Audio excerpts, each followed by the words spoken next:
అందరికీ ప్రభు రక్షకుడైన యేసుక్రీస్తు నామమున వందనం చెల్లిస్తున్న ప్రియులారా, మనుషులుగా మనం ఈ భూమి మీద జన్మించిన తర్వాత ఈ భూమి మీద బ్రతుకు కాలంలో వయసు వచ్చిన తర్వాత స్కూల్కి వెళ్ళడం, చదువులు చదవడం, ఆ తర్వాత మన ఆహారానికి లేదా మన పనిపాటుల్లో మనం మునిగిపోతూ మన జీవితాన్ని గడిపేస్తున్నాం.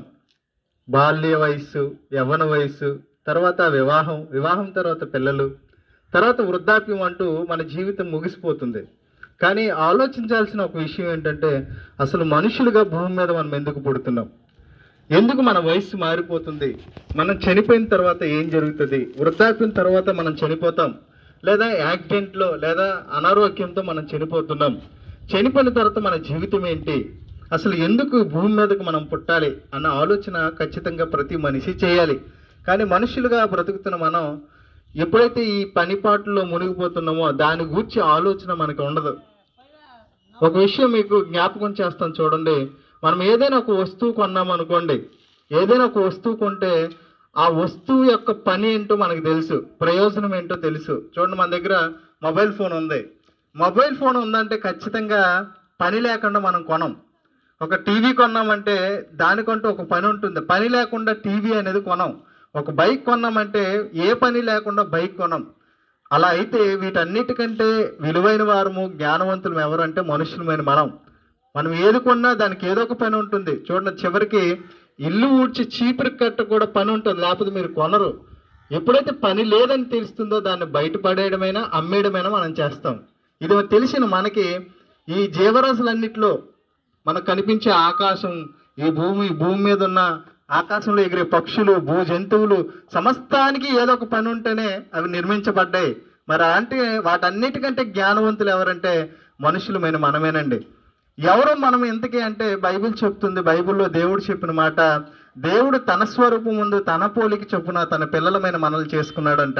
అంటే మనమందరం ఎవరు అంటే దేవుని పిల్లలం, దేవుని స్వరూపాలు. అందుకోసం చిన్నప్పుడు పిల్లల్ని చూసేటప్పుడు ఒక మాట అంటాం, మనం పిల్లలు దైవ సమానులు అంటాం. ఎందుకంటే వాళ్ళు ఎటువంటి కపటం, ఎటువంటి కల్మసం ఉండదు. వాళ్ళని ఎత్తుకొని మనం ముద్దాడుతాం.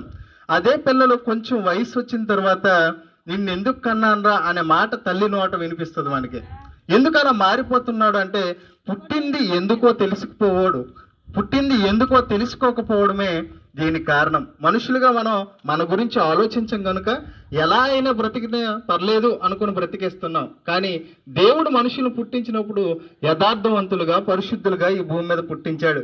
పెరిగిన కొలది ఈ లోకంలో ఉన్న ఆలోచనలు, చెడుతనాన్ని అంటించుకొని మనం కూడా ఏం చేస్తున్నాం అంటే చెడుతనమే చేస్తున్నాం.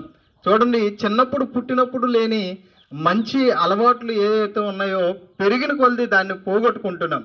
అంటే పాపం చేస్తున్నాం, చెడుతనం చేస్తున్నాం. ఇదిగోండి, అసూయ, ద్వేషం, కలహం, మత్సరం, క్రోధం, కక్షలు ఇలాంటివి ఎన్నో పెట్టుకొని దేవుడు భూమి మీద మనల్ని పుట్టిస్తే ఎందుకు పుట్టించాడో అన్న దాని గురించి ఆలోచించడం పక్కన పెట్టేశాం. ప్రతి దానికి పని ఉంది అని బైబిల్ చెప్పింది. దేవుడు ప్రతి వస్తువును దాని పని నిమిత్తం కలుగు చేశాను అని దేవుడు చెప్పాడు. అంటే ఒక వస్తువుకే పని ఉన్నప్పుడు మనకు కూడా ఏదో కారణం లేకుండా మనం సృష్టించడు. ఇగోండి, ఎంత అద్భుతమైన కళ్ళు. ఈ కళ్ళు పోగొట్టుకుంటూ మళ్ళీ దీన్ని సంపాదించుకోలేం, దీన్ని తయారు చేసుకోలేం. ఈ చేతులు, కాళ్ళు, ఈ అవయవాలన్నీ చూస్తున్నప్పుడు ఇది ఒక అద్భుతం అని బైబిల్ చెప్పింది. ఎందుకంటే ఇది దేవుడు సృష్టించింది. దేవుడు సృష్టించాడంటే దానికి పని ఉంది. మనం కొనుక్కున్న వస్తువులు మన కోసం పని చేయాలి. మనం కొనుక్కున్న ఏ వస్తువైనా మనం చెప్పినట్లు వినాలి. మన టీవీ రిమోట్ నొక్కుతుంటే ఒకటి నొక్కితే ఇంకోటి ప్లే అవుతుంది అనుకోండి, ఏం చేస్తాం మనం దాన్ని? అంటే మనం ఏది కొన్నామో అది మనం చెప్పినట్లు వినాలి అనుకుంటాం. మరి మనం సృష్టించింది ఎవరు అంటే దేవుడు. మరి మనం ఎవరు చెప్పిన మాట వినాలి? దేవుడు చెప్పిన మాట వినాలి. దేవుడు ఏం చెప్తున్నాడు మనిషికి అంటే, మానవకు ప్రపంచాన్ని అంతటికీ దేవుడు చెప్పే మాట ఏంటంటే, న్యాయముగా నడుచుకుంటూ కనికరమును చూపించడం, ఇతరులను ప్రేమించడం అనే మంచి గుణాలు మీలో ఉండాలి. ప్రేమ, సంతోషం, సమాధానం, సాత్వికం, దీర్ఘశాంతం, దయాళుత్వం, మంచితనం, ఆశా నిగ్రహం అని మంచి గుణాలు దేవుడు కలిగి ఉన్నాడు. ఆ గుణాలు మనం కలిగి ఉండాలని దేవుడు చెప్తున్నాడు. మరి మనలో చూస్తే ఇతరులు ఒకవేళ బాగుపడుతున్నారు అనుకోండి, చూసి వారవలేని గుణం మనదే. ఇతరులు మంచిగా ఉన్నారు అనుకోండి, మనం చూడలేని కన్నులు మనవే. మన పక్కింటి వాళ్ళతో మనకు పర్లేదు అనుకోండి, వాళ్ళ వస్తువు ఏదైనా మన ఇంట్లో పడితే తగాదాలు పెట్టుకునే మనస్తత్వం అందే. ఇలాంటి మనస్సు దేవుడికి ఇష్టం లేదండి. దేవుడు ఎలా అయితే పరిశుద్ధుడో పవిత్రుడో అటువంటి గుణాలతో ఈ భూమి మీద మనం బ్రతకాలని దేవుడు ఈ భూమి మీద సృష్టించాడు. అయితే మనుషులుగా మనం గ్రహించాల్సిన మరొక విషయం ఏంటంటే, మనిషి అనేసరికి చావుతో ముగిసిపోతుంది ఈ జీవితం అనుకుంటున్నాం. అందుకోసం మనకు నచ్చినట్లుగా ఈ భూమి మీద ఉంటాం. కానీ కాదు ప్రియులారా. ఎందుకంటే దేవుడు మనం సృష్టించాడు. ఎలా సృష్టించాడంటే బైబిల్ గ్రంథం చెప్తుంది, దేవుడైన యెహోవా నేలమంటితో నరుడు నిర్మించి వాని నాసికారంధ్రములలో జీవవాయువును వదగా నరుడు జీవాత్మ అయ్యాడు. అంటే పైకి కనిపించే శరీరం ఒకటి ఉంది, ఈ శరీరాన్ని నడిపించే ఆత్మ ఒకటి ఉంది. అది మనకి ఎప్పుడు తెలుస్తుందంటే మరణించేటప్పుడు తెలుస్తుంది. చూడండి, ఎవరైనా చనిపోయారు అనుకోండి, అక్కడికి వెళ్ళి మనం మాట్లాడుకునే మాటలు ఏంటి, ఎప్పుడు చనిపోయాడండి అని అడుగుతాం. ఇదే కళ్ళు, ఇవే ముక్కు, ఇదే నోరు అక్కడ గడ్డిలో వేసి పరుకుండు పెడతారు శవాన్ని. మరి ఆయన ఆ వ్యక్తి కాదా? ఆ వ్యక్తి అయితే ఆయనతో మాట్లాడొచ్చు కదా. కానీ ఆ వ్యక్తి చనిపోయాడా? ఏడండి చనిపోయాడు అంటున్నారు. చనిపోయింది ఏంటి, పోయేదేంటి అంటే ఇదిగో చనిపోయింది ఈ పైన శరీరం. చూడండి, మనం ఉదయం వల్ల కష్టపడిన తర్వాత సాయంత్రానికి ఎలాగైతే బట్టలు తీసి మనం పడేస్తామో అలాగే మన మరణం తర్వాత ఈ శరీరాన్ని భూమి మీద పడేసి ఆత్మగా మనం వెళ్ళిపోతాం. ఆత్మ ఉంటేనే శరీరంలో పనిచేస్తుంది. యేసుక్రీస్తు ప్రభువు గారు భూమి మీదకి వచ్చి ఒక మంచి మాట చెప్పాడు, ఆత్మయే జీవింప చేయుచున్నది, శరీరం కేవలం నిష్ప్రయోజనం అన్నాడు. అంటే ఈ ఆత్మగా మనం ఈ శరీరంలో ఉన్నంత వరకే ఇది పనిచేస్తుంది. ఎప్పుడైతే ఆత్మ వెళ్ళిపోతుందో ఈ శరీర భాగాలు అనేవి పనిచేయవు. అది చూడండి, శవాన్ని పడుకోబెడతారు, అవే కళ్ళు, అవే ముక్కు, అవే నోరు అన్నీ ఉంటాయి కానీ ఏవి పని చేయవండి. ఎలా అంటే ఉదాహరణకి మన ఇంట్లో కరెంట్ వెళ్ళిపోయింది అనుకోండి, టీవీ ఉంటుంది, ఫ్రిడ్జ్ ఉంటుంది, అన్ని లైట్లు ఉంటాయి, ఫ్యాన్లు ఉంటాయి, కానీ కరెంట్ లేకపోతే అవేవి పని చేయవండి. కరెంట్ ఉంటేనే పనిచేస్తాయి. అలాగే మన దేహంలో కూడా మన శరీర అవయవాలు, కన్ను, ముక్కు, నోరు ఇవన్నీ పని చేయాలంటే వీటిని నడిపించే ఆత్మ అనేది ఒకటి ఉంది. ఆ ఆత్మ వెళ్ళిపోవడమే మరణం అండి. మనం మరణంతో ముగింపు అనుకుంటున్నాం, కానీ మరణంతో ముగింపు కాదు ఈ జీవితం. మరొక జీవితం మనకు ఉంది, మరో బ్రతుకు ఉంది. అది ఎలా తెలుస్తుంది? ఇదిగోండి, మన కళ్ళెదురుగా ఒక మర్రి చెట్టు కనిపిస్తుంది ఏటు ఒడ్డున. అది ఎలా ముందు ఒక విత్తనం, అది ఆ విత్తనం భూమిలో పడిన తర్వాత 2-3 రోజుల్లో చచ్చిపోతుంది. చచ్చిపోయిన తర్వాత అది మొక్కగా, తర్వాత చెట్టుగా, మహావృక్షంగా ఈ 20-30 సంవత్సరాలు అయి ఉంటుంది ఆ చెట్టు పుట్టి. ఇది మనకు అర్థమైతే, అంటే ఒక విత్తనం భూమిలో పడిన తర్వాత చచ్చిపోయి ఎలా తిరిగి లేస్తుందో మనం కూడా ఈ భూమి మీద చనిపోయిన తర్వాత ఆత్మగా మరో లోకానికి వెళ్తాం. ఒక విత్తనం భూమిలో తన కాలం ఎంత అంటే 2-3 రోజులండి. చూడండి, మనం కూడా చారు ఉండేటప్పుడు చింతపిక్కలు మనం బయటకు పడేస్తుంటాం. అది 2-3 రోజుల తర్వాత చూసేసరికి ఒక మొక్కగా బయటకు వస్తుంది. దాని జీవితం, విత్తనం యొక్క జీవితం ఎన్ని రోజులు అంటే 2-3 రోజులు. కానీ చెట్టుగా ఎన్ని సంవత్సరాలు ఉంటుందంటే చాలా సంవత్సరాలు ఉంటుంది. మన జీవితం కూడా అలాంటిదేనండి. ఈ భూమి మీద మన జీవితం 3 నెలల ముచ్చట. ఎప్పుడు ఉంటామో ఎప్పుడు పోతామో మనకు తెలియదు. ఇక్కడ మనం సంపాదించింది కానీ, మన బంధువులు కానీ, మన రక్త సంబంధులు కానీ ఎవరూ మనతో రారు. మనం ఒక్కరం ఒంటరిగా వెళ్ళాలి. అంటే ఈ లోకాన్ని విడిచిపెట్టి ఆత్మగా మరో లోకానికి వెళ్ళిపోవాలి. ఆ లోకం ఏంటి అంటే బైబిల్ చెప్తుంది 2 లోకాలు ఉన్నాయని. ఒకటి స్వర్గం అయితే మరొకటి పాతాళం, నరకం, అగ్నిగుండం. ఈ అగ్నిగుండం ఎవరి కోసము అంటే, ఎవరైతే ఈ భూమి మీద సృష్టించింది ఎవరో, ఎందుకు పుట్టామో తెలుసుకోకుండా చెడుతనాలు జరిగిస్తూ చనిపోతే అక్కడికి వెళ్తాం. ఎవరైతే ఈ భూమి మీద బ్రతికి నీతి క్రియలు జరిగించి మంచిగా బ్రతికి ఎవరైతే ఆలోచిస్తారో, నీతిగా ప్రవర్తిస్తారో వాళ్ళు వెళ్ళేది స్వర్గం.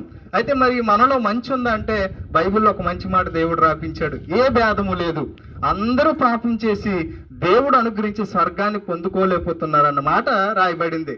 అంటే మనం పాపం చేయడం వల్ల దేవుడు ఉండే లోకానికి వెళ్ళలేం. మరి పాప క్షమాపణ ఎలా జరుగుతుంది? ఎవరు తీస్తారు?